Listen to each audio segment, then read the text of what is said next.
다윗은 시편 23편 4절에서 이렇게 고백을 합니다.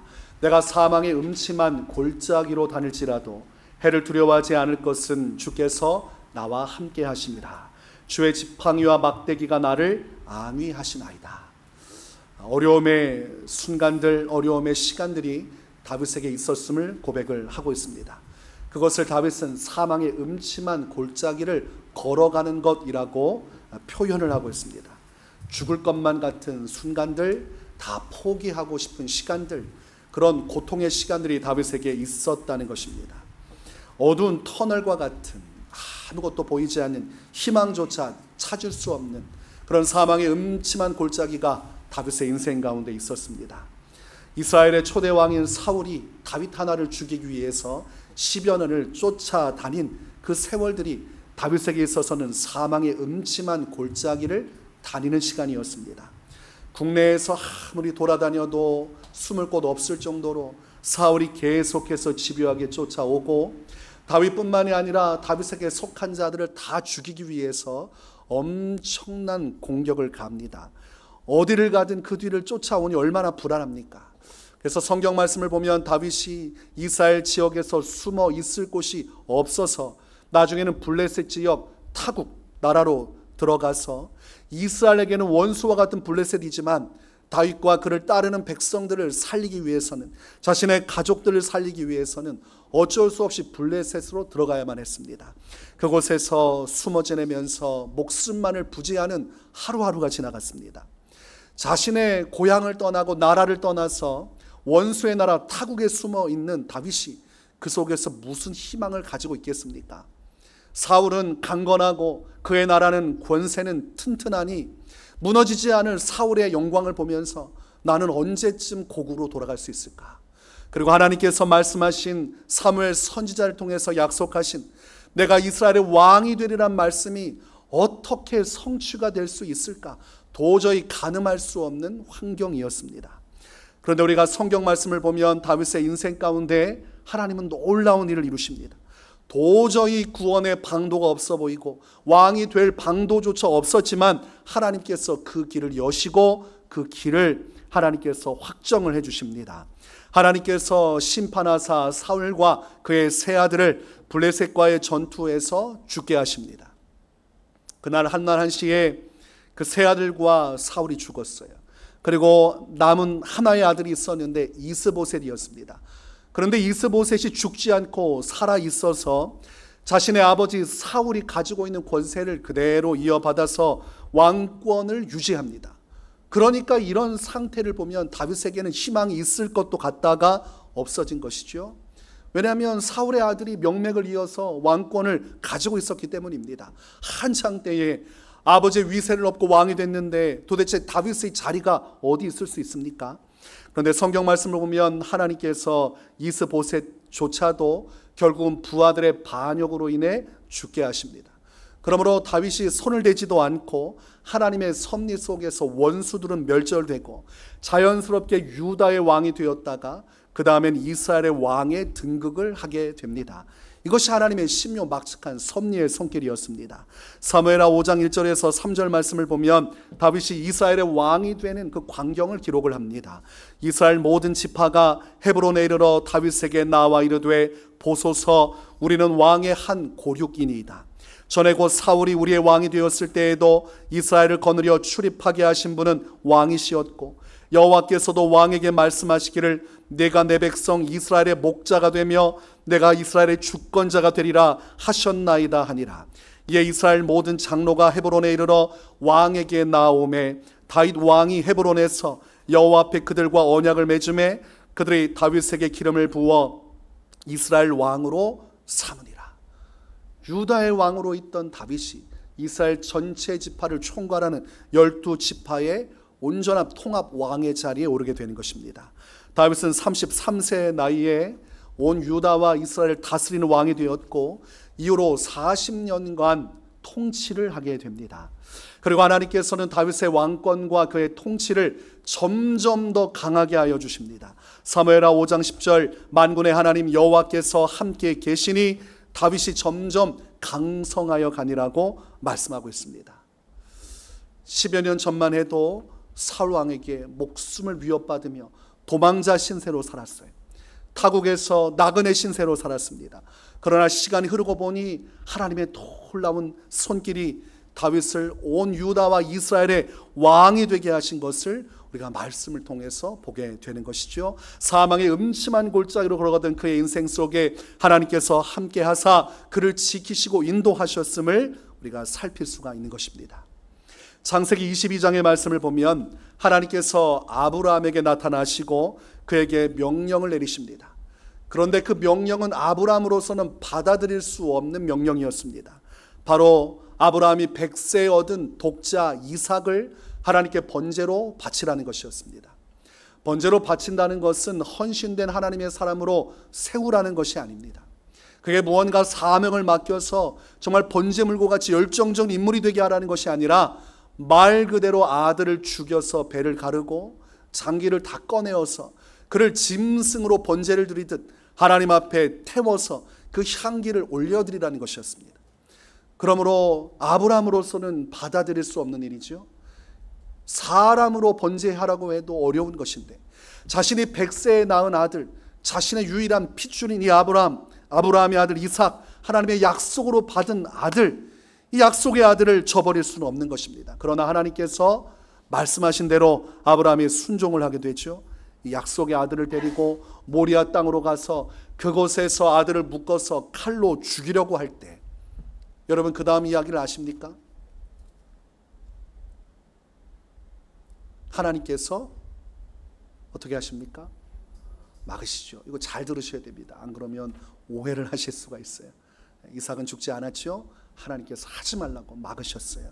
그러면서 아브라함아 부르시니까 아브라함이 칼로 자신의 아들을 죽이려다가 하나님께 대답을 합니다. 내가 여기 있나이다.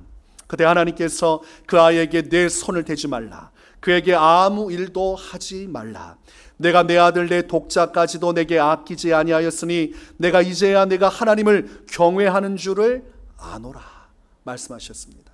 하나님께서는 아브라함에게 이삭을 죽이라고 명령하셨지만 그 본뜻은 죽이는 것이 아니었음을 알 수가 있죠.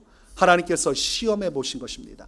아브라함이 얼만큼 하나님을 믿고 의지하고 순종할 수 있는 자인지, 자신이 100세에 낳은 아들, 자신의 목숨보다 귀하게 여기는 이 아들까지도 바칠 수 있을 정도로 하나님을 사랑하는지 하나님께서 알고자 이 명령을 내리신 것입니다. 그때 하나님께서 아브라함의 눈을 밝히시니까 한 숫양이 보이는 것입니다. 바로 뿔이 수풀에 걸려서 움직이지 못하고 있는 숫양을 보게 되고, 그것은 하나님께서 아브라함을 위해서 또 생명을 보존할 이삭을 위해서 예비하신 번제물이었습니다. 창세기 22장 14절 말씀을 보면 아브라함이 그 땅 이름을 여호와 이레라 하였으므로 오늘날까지 사람들이 이르기를 여호와의 산에서 준비되리라 하리라, 이렇게 말씀하고 있습니다.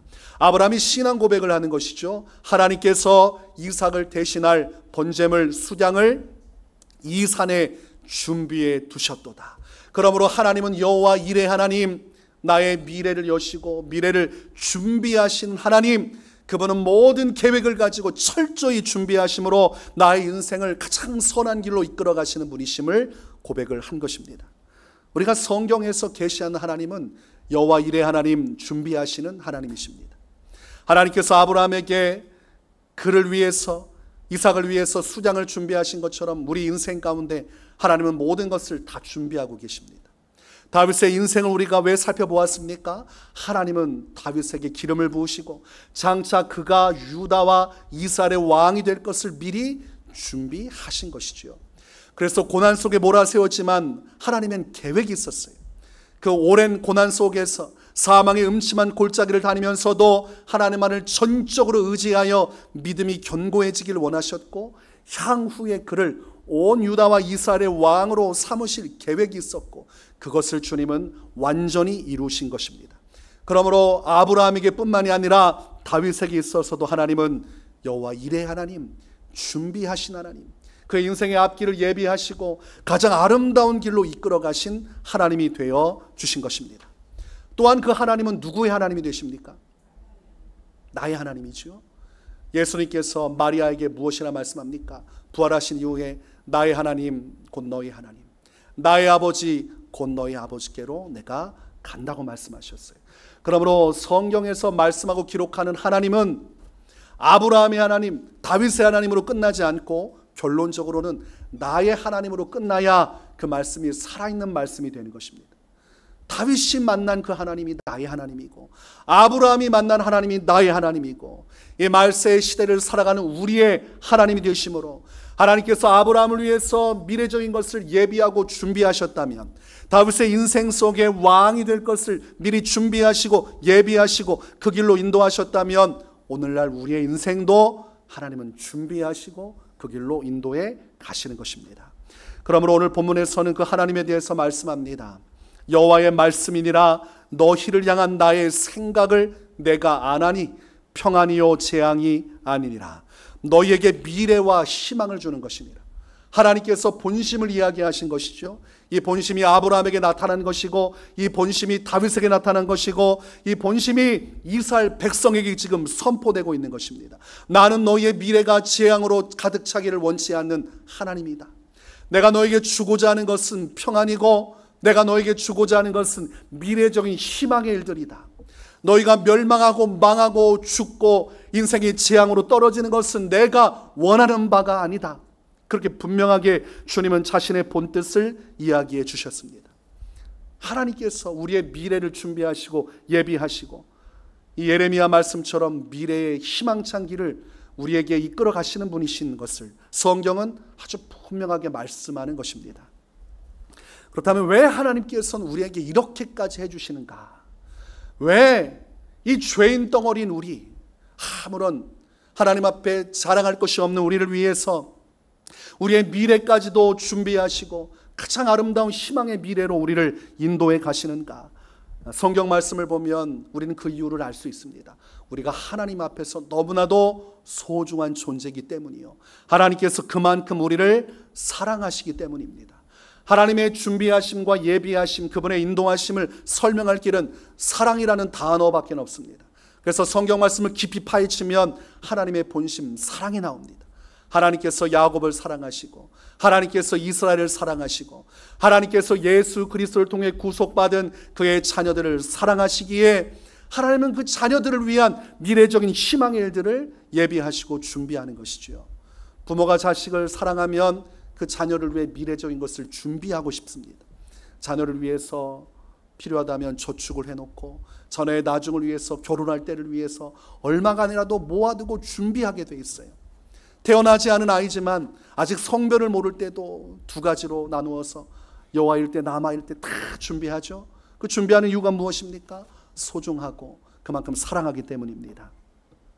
요한복음 10장 11절, 15절, 18절을 보면 예수님께서 이런 표현을 하십니다. 나는 선한 목자라, 선한 목자는 양들을 위하여 목숨을 버리거니와 아버지께서 나를 아시고 내가 아버지를 아는 것 같으니 나는 양을 위하여 목숨을 버리노라. 이를 내게서 빼앗는 자가 있는 것이 아니라 내가 스스로 버리노라. 나는 버릴 권세도 있고 다시 얻을 권세도 있으니 이 계명은 내 아버지에게서 받았노라. 이렇게 말씀하셨어요. 예수님께서는 선한 목자가 되시고 우리는 양이 된다고 말씀하신 거죠. 그리고 양인 우리를 위해서 목숨을 버리신다고 말씀하셨어요. 그리고 이 목숨을 버리는 것은 빼앗기는 것이 아니라고 말씀하셨습니다. 하나님 아버지께서 명령하셨으니 죽지 못해 그리고 어쩔 수 없어서 끌려가듯이 생명을 잃어버리는 것이 아니라 스스로 이것을 선택하셨다고 되어 있습니다. 그래서 나는 양을 위하여 목숨을 버리노라, 이 한 문장에는 무엇이 담겨져 있습니까? 나는 양을 사랑하여서 나의 생명을 기꺼이 양을 위해 내어 주노라. 이것이 예수님의 마음이었습니다. 자, 한번 이 말씀 우리가 한번 적용해 볼까요? 나는 양을 위하여 목숨을 버리노라. 여기에서 양을 빼고 여러분의 이름으로 한번 고백해 보겠습니다. 나는 양을 위하여 목숨을 버리노라에 양을 빼고 이름을 쓰세요. 자, 한번 집중해서 해보겠습니다. 시작. 네, 기수님밖에 들리지가 않았어요. 지금 여러분의 목소리가 너무 작아요. 다시 한번 더 같이 하겠습니다. 시작. 예수님께서 하신 말씀이고 오늘 우리에게 울려 퍼지는 성령께서 주시는 음성과 같습니다. 우리를 너무나 사랑하셔서 나를 위해서 자신의 생명을 기꺼이 버리셨다고 말씀하고 있습니다. 과거에 한 연예인이 자신의 가족사를 이야기한 적이 있어요. 악동그룹의 그 멤버 중 한 명이었는데, 이분이 자신의 어머니가 간 이식을 받아야 하는 상황에서 검사를 해보니까 간을 이식할 수 있는 적임자였습니다. 적합한 사람이었어요. 그래서 어머니를 위해서 수술 날짜를 잡고 간 이식을 해주기로 했어요. 그런데 수술날 도망가 버립니다. 그리고 어머니가 간 이식을 받지 못해서 사망에 이르게 돼요. 이 과거에 있었던 일을 라디오에 나와서 이제 참여하는 마음으로 이야기를 하는 거죠. 어머니에게 간 이식을 해주지 않아서 그렇게 돌아가신 거죠. 그리고 나서 왜 그랬냐고 물어보니까 너무 무서웠다는 거예요. 간 이식하다가 내 생명이 위협을 받고 나도 죽게 될까봐 어린 마음에 무서워서 전화기를 꺼버리고 도망가 버렸다고 그렇게 얘기하고 있습니다. 우리가 이런 이야기를 통해서 더 깊이 예수님을 조명할 수 있어요. 나는 양을 위하여 목숨을 버리노라. 빼앗는 자가 있는 것이 아니라 내가 스스로 버리노라. 이 고백은 아무나 할 수 있는 것이 아닙니다. 이것은 우리가 가늠할 수 없는 사랑의 깊이 속에서 이루어지는 고백입니다. 이렇게 우리를 사랑하시기 때문에 우리를 위해서 채찍질 당하시고 침뱉음 당하시고 십자가에 못 박혀서 오래도록 고통당하시다가 물과 피를 쏟으시고 그곳에서 고통 속에 죽음을 맞이한 것이죠. 그래서 마지막에 다 이루었다고 말씀하세요.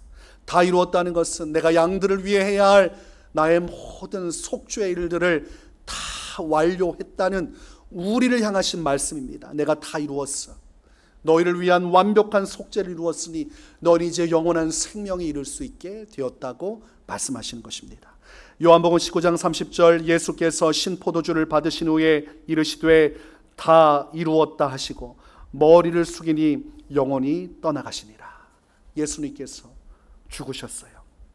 찬송가 144장 예수 나를 위하여 그 찬양 가사를 보면 이렇습니다. 예수 나를 위하여 십자가를 질 때 세상 죄를 지시고 고초당하셨네. 예수님 나의 죄 위하여 보배 피를 흘리니 죄인 받으소서.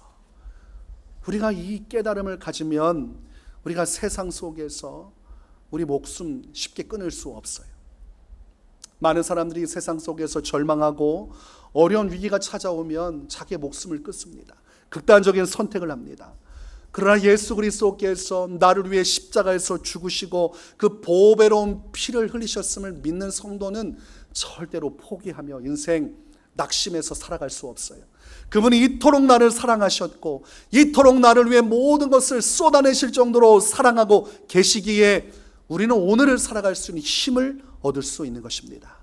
로마서 5장 8절, 우리가 아직 죄인 되었을 때에 그리스도께서 우리를 위하여 죽으심으로 하나님께서 우리에 대한 자기의 사랑을 확증하셨느니라고 말씀합니다. 그러므로 십자가의 사랑은 단 하나의 사랑이 아니라 하나로 연합된 사랑입니다. 하나님 아버지의 사랑이 담겨져 있고 아들이신 예수 그리스도의 사랑이 담겨져 있어요. 하나님 아버지께서 아들이신 예수님을 너무나도 사랑하지만 우리를 몹시도 사랑하시기에 우리 구원을 위해 아들을 죽이심까지 우리를 사랑하셨고 그 사랑 확증하셨다고 되어 있습니다. 그러므로 십자가의 사랑은 하나님 아버지의 사랑의 확증이고 또한 아들이신 예수님께서 아버지의 뜻에 순종하시지만 그 마음속에 담겨진 사랑이 또한 확증된 사건입니다. 그러므로 하나님 아버지와 아들이신 예수 그리스도의 온전한 사랑이 십자가를 통해서 우리에게 전해져 오는 것입니다. 그러므로 우리를 이토록 사랑하시기에 소중히 여기시고 우리 하나님은 우리의 인생을 소홀히 여기지 않고 우리 인생을 재앙으로 끌고 가는 것이 아니라 우리의 미래와 희망의 길로 우리가 평안함과 기쁨과 소망을 가지고 살아갈 수 있는 길로 이끌어 가시는 것입니다.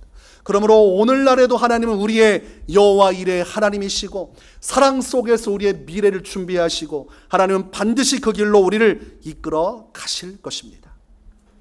제가 고등학교 시절 영적으로 연단받을 때 정상적인 삶을 살 수가 없었습니다. 영적으로 너무나 고통이 심하니까 하루하루 소망이 없었어요. 오늘을 살아갈 때 소망이 있어야 사는데 소망이 없는 거예요. 내 몸도 내 마음대로 움직여지지 않고 밤에 잠을 자기도 어렵고 하루 종일 환청을 들어야 되고 마귀의 속삭임을 들어야 되고 영적으로 계속 끌려다니면서 마음 편할 날이 단 하나도 없었어요. 이렇게 사느니 죽는 것이 낫겠다 싶을 정도로 소망이 없는 그런 시간을 보냈습니다. 그때의 창밖을 통해서 밖을 보면 교복을 입은 학생들이 이렇게 지나가는데 그 아이들이 3, 4, 5 모여서 웃으면서 지나가는데 그들하고 내 인생은 다른 거예요. 나는 여기서 완전히 인생이 무너져서 고통 속에 괴로워하고 있는데 저 아이들은 밖에서 하루하루 저렇게 밝게 웃으면서 지나는 것을 보니까 나는 참 불행한 사람이라는 생각이 들었어요. 나는 참 불행한 사람이다. 이게 저주받은 인생이 아닌가 싶을 정도로 마음이 괴로웠습니다.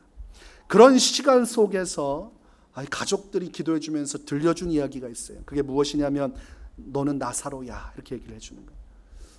영적으로 완전히 눌려가지고 몸을 가누지도 못하고 그저 영적으로 이 모든 것들을 관망하고만 있을 때 그때 너는 나사로야 이런 얘기를 하는 거예요. 그러면서 하나님께서 너를 너무 사랑하셔서 지금 어려움을 주시지만 나사로가 죽었다가 살아나는 것처럼 너도 살아나게 될 거야. 잘 될 거야. 가족들이 이렇게 얘기를 해주는 겁니다. 그러면서 시편 23편의 말씀을 계속해서 가족들이 읽어주고 또 읽어주는 거죠. 처음에는 나사로라고 했을 때 별로 마음에 감동이 오지 않았어요. 왜냐하면 다 죽게 생겼고 아무 소망이 없는데 나사로라고 한다고 해서 그것이 참이 되겠는가? 아니 희망이라도 있고 근거라도 있어야 그 말을 믿는데 현실을 보면 그 말을 믿기가 어렵습니다. 사람이 무언가 경험되어지고 맛보아지는 것이 있어야 희망을 갖는데 정말 극단적인 어둠에 처하면 근거가 없어요. 내가 기뻐할 만한 이유를 찾지 못한다는 겁니다. 그런데 계속해서 나사로야 하나님이 너를 사랑하셔. 너를 사랑하셔. 그리고 하나님께서 너를 푸른 초장과 쉴만한 물가로 인도해 가셔. 현실은 사망의 음침한 골짜기인데 자꾸 쉴만한 물가로 인도하신다고. 그분이 선하심과 인자하심으로 이끌어간다고 하니까 처음에는 받아들이기가 어려웠어요. 그런데 자꾸 말씀을 듣고 그 이야기를 듣다 보니까 만약 정말로 그렇다면 희망이 있지 않겠는가? 만약 이 말이 진실하다면 나의 삶에도 희망이 있지 않겠는가? 지금 아무도 도와줄 수 없을 정도로 어렵지만 정말 하나님께서 나사로와 같이 나를 사랑하신다면, 그리고 정말로 하나님께서 나의 목자가 되셔서 나의 인생을 선하심과 인자하심으로 인도하신다면 내 인생에도 희망이라는 것이 있지 않을까라는 생각이 커져가기 시작했고, 나중에는 이 말씀이 저를 사로잡으면서 하나님께서 그렇게 인도해 주시길 믿고 소망하게 되었어요. 그러니까 그 안에서 힘을 내서 더욱더 기도하고 더욱더 말씀을 보고 그 안에서 소망 가지고 앞으로 나아갈 수 있었고, 하나님께서는 희망을 가지고 나아가는 저의 삶에 엄청난 회복의 역사를 이루어 주셨어요. 그래서 처음에는 완전히 나뒹굴어져서 영적 세계를 처음 보고 당황하고 두렵고 무섭고 절망하고 나 자신이 없어졌으면 좋겠다고 생각했어요. 하나님도 없고 사탄도 없고 아무것도 없이 그저 사람이 한번 살다가 죽으면 끝나는 것이었으면 좋겠다고 생각할 정도로 엄청나게 힘들었는데, 하나님을 알게 되고 그분의 희망찬 미래에 대한 약속을 받아들이면서, 그리고 그분이 회복시켜 주시는 것을 경험하면서 하나님의 살아계심을 인정하고 또 그분의 역사하심을 신뢰하고 그 안에서 온전히 자유함을 받게 되는 날이 찾아왔습니다.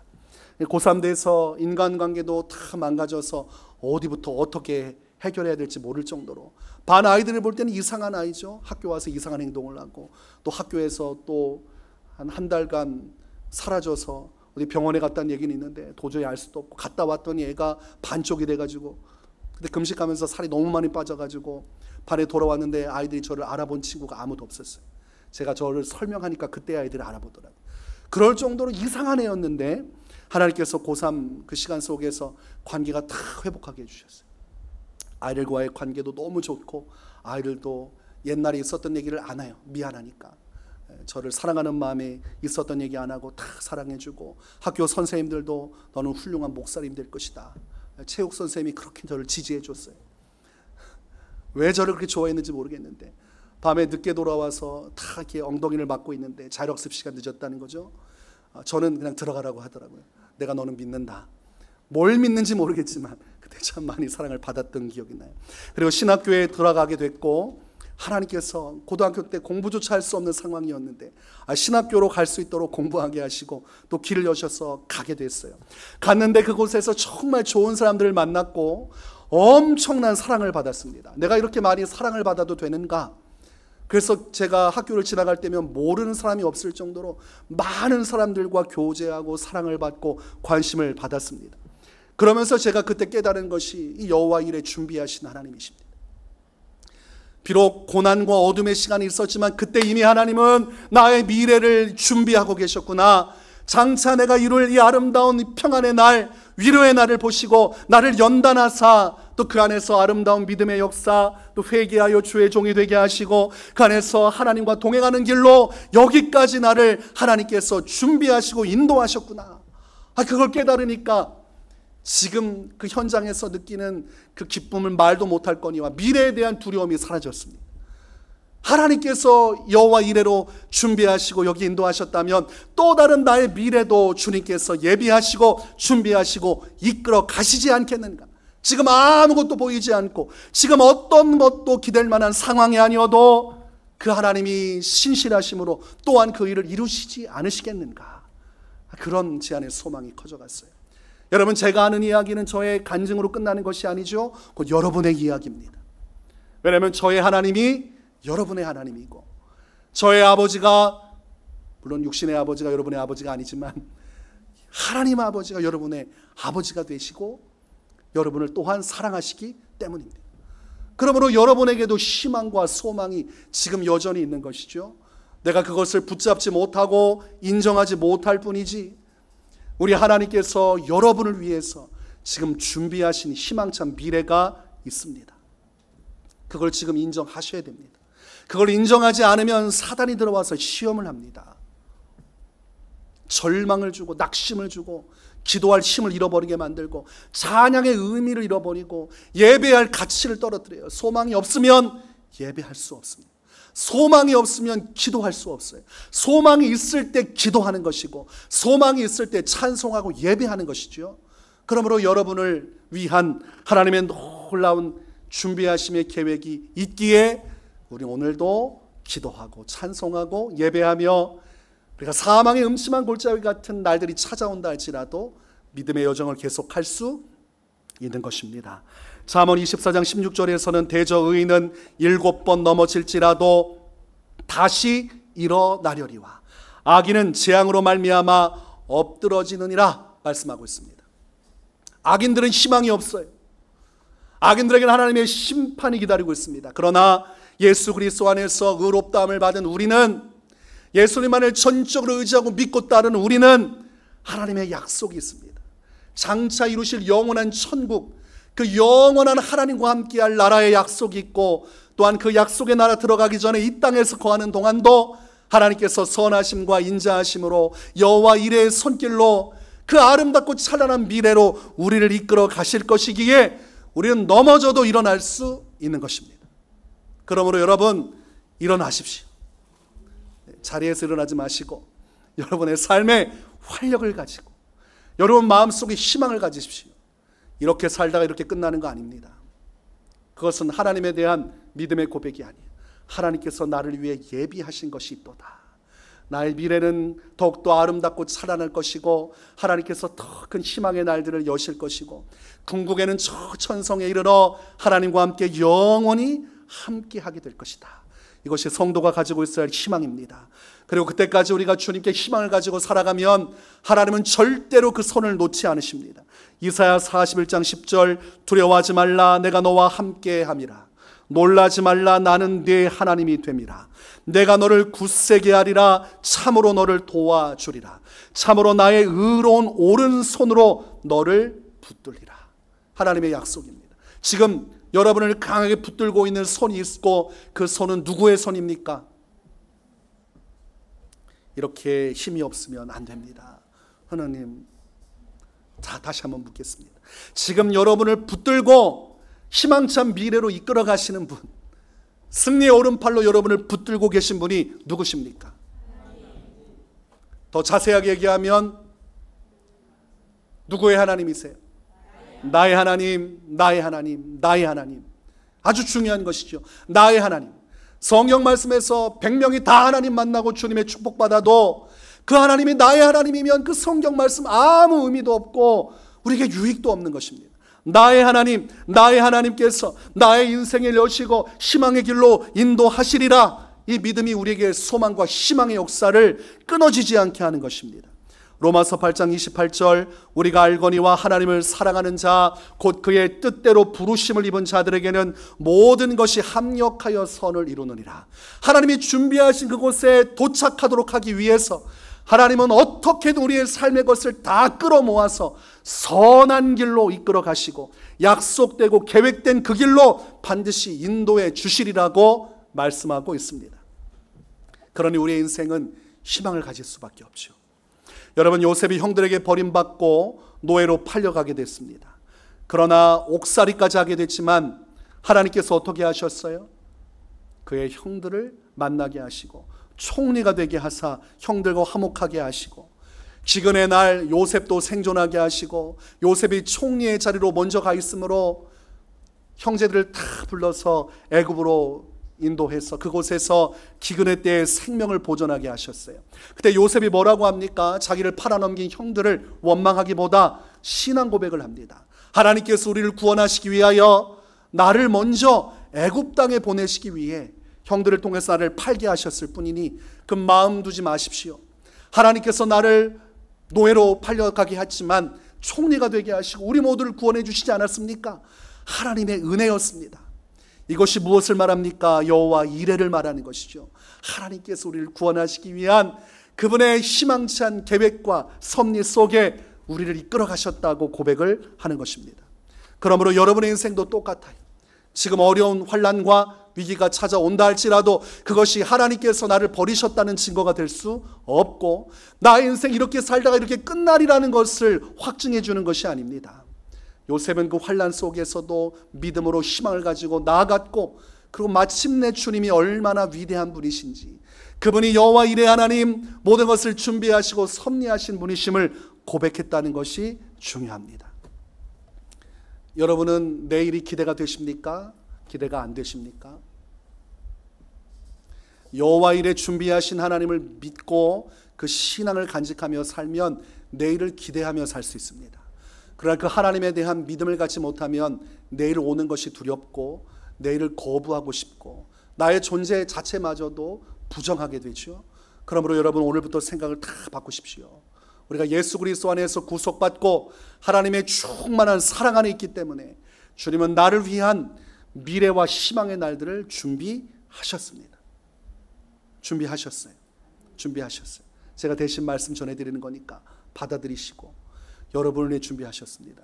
최 집사님 믿으세요? 네. 지식으로 받지 마시고 이것을 하나님의 언약으로 인해서 믿음으로 받으셔야 돼요. 아멘. 그렇습니다. 주님. 아멘의 뜻이 무엇입니까? 아멘. 그렇습니다. 내가 동의합니다.